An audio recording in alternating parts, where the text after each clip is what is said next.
Inflācijas dati ir klāt, bitkoins reaģē, kas aktuāls kriptovalūtā.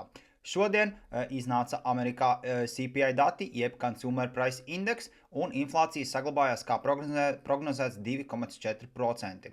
Un tirgus varēja attelpoties, un bitkoins uzreiz uzlēca virs 71,000 ASV dolāra.